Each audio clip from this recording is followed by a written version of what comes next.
Well, at the end of the day, blockchain is trying to resolve a very specific set of problems that come about when you try to coordinate, collaborate with people at scale when you don't know or have any reason to trust those people. That's why there's always a market for blockchain. You're like, well, is crypto really valuable or not? And you say, okay, well, explain this to me. How does Toyota go and work with a Chinese car company?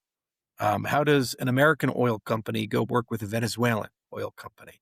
How does an individual do e-commerce and sell things to people in, let's say, Vietnam? Okay, so in all these cases, it's a global market. There's 8 billion people. By collaborating and working together, you go from your local customers living in your country, in your community, to a global community. So you can make a lot of money. But every one of these things requires rule of law, rules, trust, and ultimately the ability to get recourse in the event that people defraud you. So what blockchain does is it acts as a regulating layer between all people. And it says, okay, there we can set up rules, we can create special types of assets, and then ultimately everybody has to follow the same set of rules. And this is the first time ever that a multinational company or a massive country with nuclear weapons is constrained the same way as the farmer from Senegal. It's never been the case before in human history. That's what blockchain basically brings to the table. It's the ultimate equality engine, at its core. Now, a lot of technological miracles have to happen, and an enormous amount of translation has to happen to make that work. But that's the vision thing. And why do we want it? Because every year the government advertises what happens when they fuck it up. They say they're going to release the Epstein files, and then they don't. They say too big to fail, and then they make it bigger. They say they're going to cut the budget and balance the books, and now the national debt's 38 trillion, heading to 50 trillion. Global debt's $233 trillion. They say that there's going to be equality amongst people, and everybody has equal rights except for the people who don't. It's one thing after another thing, and they lie and they lie and they lie, and they say, well, if you vote for me, this time around, it'll be different. The reason why it's not different is the incentives are wrong, the power structures are wrong, and the system creates the evil, not the people. You can be an honest, great, wonderful human being. You walk into the system, 5 or 10 years into it, you're going to be Vic Mackey, in The Shield, going around beating people up, selling drugs. That's what the system basically does. Same for baseball with steroids. A lot of those guys taking it, they didn't want to take it, but they juiced because everybody else is juicing. And if they don't win games. You don't win games, you need to call that unemployed. You see, that's the nature of the beast.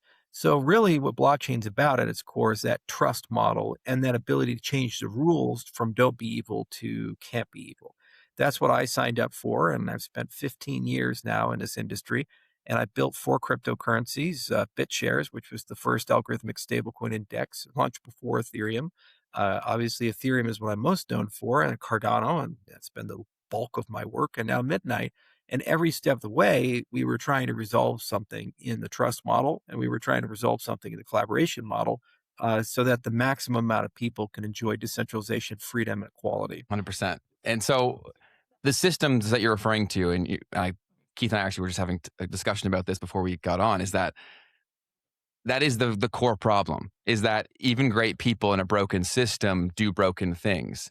How did we get to this place where the systems are so broken? Is that deliberate? Is that accidental? Like, how does that take place? Okay, so you go to an architect, you say, build me a home. And they say, all right, I'll build you a home. You say, it's just going to be me. And it's like a bachelor pad. Then you meet a woman. Then you have some kids. Then mom gets sick. She's got to move in. And then the neighborhood changes. It's like, is that home still fit for purpose? Probably not. So what do? You retrofit it. You retrofit it. You retrofit it. Okay, so you build a government, 19th century, 18th century. How did we communicate with each other? We sent letters to each other. Okay, it took months for shit to be figured out. And our technology was agrarian. Then suddenly we developed the telegraph and the Industrial Revolution.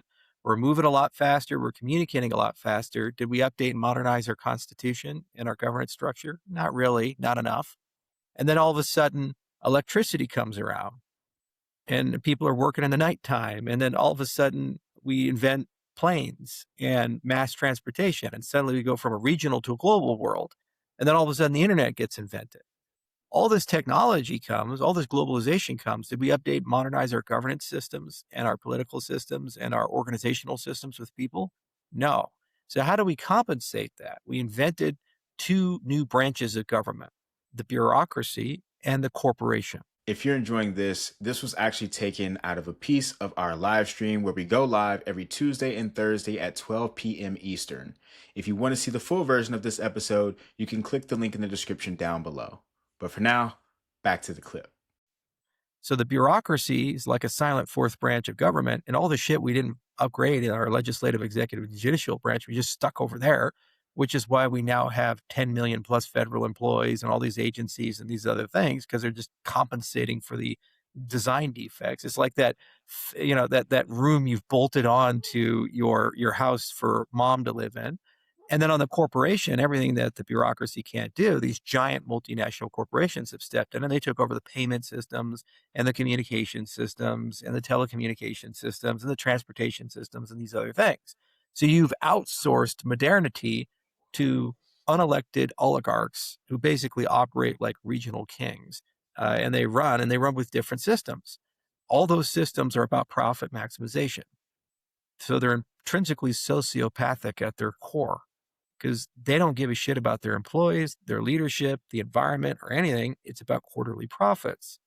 So basically, you get what you pay for, and you get what your incentive structures are. So then regulators come in, and all of a sudden you have this weird relationship where on one hand, the government needs these companies to do the things they can't do. On the other hand, they have to punish and regulate and audit and oversee these companies. But the companies get more powerful than the governments. So what they do is they take over the government. You see that with Citizens United and these other things where they get unlimited political representation and they create a revolving door. So now the pharmaceutical industry owns the FDA. The military industrial complex owns the military. The education industrial complex owns the Department of Education. Student loans go up every year. Tuition goes up 10% every year. You get a worse and worse product. So you can't find a single industry in the United States that isn't owned by the corporate arm now. And you see this by the leaders of those industries hiring the people who regulate them after they get out of office and basically creating this virtuous cycle of nepotism and corruption. So that's how you get there. It's gradualism. And it's nobody's fault. It's an organic growth of divergent systems that were unable to keep up with technological progress. So the reset is blockchain because what you're doing is you're saying, hang on a second, there's a collection of things like payments, the production of money, democratic consent, your identity, your data, that maybe should not be owned by Google or Microsoft or a bank. They should be owned in the commons. And they're global, so no one government should control them, but rather there's a set of universal rules. And ultimately, you own your own identity. You are your own bank. You're in control of your own money. Once you have that, then you can use those as an interface and you get rid of these giant multinational trillion-dollar companies. You replace them with protocols at their core. And you create a system that is much more decentralized. Furthermore, the governance innovation changes your decision-making things, like basic stuff. So election, you probably hear this thing like throw your vote away. Like the last election, 2024, we had to choose between dementia and demented. These were our two choices. It's like nobody wanted these choices. These were bad choices, man, all around. So why is it we don't have the ability just to rank choice or preference order our people? Like I like Alice, then Bob, then Jim, then Jane. Here's my first candidate, second candidate, third candidate, basic stuff like that. Then there's no notion of throwing your vote away because you can vote for every time the person you really want, but then you have a fallback choice in case that person doesn't win. Little stuff like that. You do that, suddenly you have third-party representation at all levels, and you don't have this winner-takes-all phenomena of coalitions of people. You instead have, tribes, and they have to come together and get anything done. They have to work together, and if they don't, you can fire them very quickly. Like recall elections, for example. If you fall below a certain level of approval, maybe we should actually recall the candidates and bring somebody else in. So you don't end up with these lame duck leaders that stick around for 2 or 3 years, and all they do is just work for corporate overlords and masters. So governance changes are another thing. In the cryptocurrency space, we have to govern these resources. There were 11,000 DAOs made in Ethereum. Cardano has the largest on-chain government. Okay, we have all these new voting systems like Semaphore and Mackie. We have, they do ZK quadratic voting. We have preference ordering. We have conviction voting. Cardano has liquid democracy, so feedback through that. So there are all these amazing new tools, and we're beta testing them at scale with billions of dollars at stake and millions of people. So take those innovations and you put those into the DNA, and you can upgrade your system. And then guess what happens? You get much more representation, and then people can start systematically correcting problems. The last thing is we don't have any definition of success. So you get what you optimize. If I go and I say, Ben and Keith, you guys got to make X amount of dollars per month. That's your optimization parameter, not you got to take showers, not, you got to get in shape, not you got to go have meaningful life experiences and go and travel to Kenya and go to the to Maasai people and hang around and go to Cotter's Lodge and get a transformational safari or something like that. No, you don't get to do any of that. Sorry. You got to go make some money every month, so that's your optimization function. If I go and say there's a different optimization function, like you got to lose 30 pounds, you can optimize around that. So what is the optimization function for the US government? You have this State of the Union speech, and you hear Trump come out and babble for 2 hours. Or Biden, like a mumble rapper. He's just like, what the fuck is going on with this? So you get nothing out of it, right? Because at the end of the day, we don't even agree on what the optimization function is inside the system. You got to sit down and say, okay, what does it mean to have good health care? What does it mean to have good education? What does it mean for economic growth? They brag about GDP growth. We have a K-shaped recovery right now. The rich people are making lots of money, spending that money and putting that money into the stock market. So the stock market's going up, luxury consumption's going up. The poor people are getting systematically poorer. So you got about 200 million people in America who every month are having a harder and harder time. You have about 150 million people in America that are doing okay or actually getting better. So if you go and say GDP growth is your metric, you're ignoring 200 plus million people in the United States. So obviously there needs to be a different metric, maybe HDI or something like that, that's more inclusive of the entire stack. If you optimize for that, then you can talk about how to fix it. And then also just learning from your peers.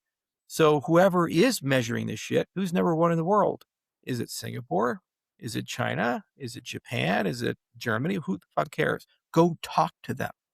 What is your system like? In cryptocurrency space, everything's open source. So what do? Whoever's number one, I get their shit for free. I can go over and see how it works. I take it, I integrate it, and then boom, I'm now number one too, because I'm using the same system. Why don't we do this with governments? No, it's always like, well, that's just not the American way, or that's just not the Chinese way, or this way. It's like, oh, so in other words, everybody has to suffer while you figure out how to solve a problem. By the time you do, another politician comes in and undoes all the shit you've done. So then we make the bureaucracy bigger because it survives administrative changes. And they have a bunch of unelected people who have different incentive schemes. They work for the corporations. They don't work for the government. Their job is to get big enough to get a private industry job at the end of the day, leveraging their networks, connections, and clearances and other things like that to do the thing. That's how we got here. Hey, you made it to the end of the clip.